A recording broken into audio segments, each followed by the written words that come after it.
مبروك لكل الزملكاوية، الفوز الغالي النهاردة 2-1 على المنافس التقليدي الأهلي. ألف مبروك لكل الزملكاوية، فوز مهم جدا جدا جدا عشان يبقى خطوة لينا في اللي جاي بإذن الله.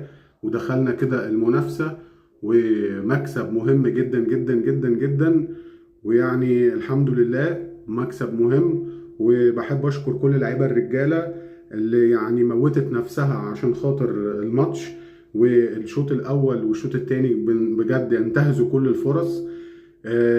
رغم ان احنا ما بنلعبش بزيزو ولا فتوح من الشوط الثاني، وعبد الله سعيد خرج وشيكابالا بره ومصطفى شلبي بره، كل ده والحمد لله كسبنا برضو ان شاء الله.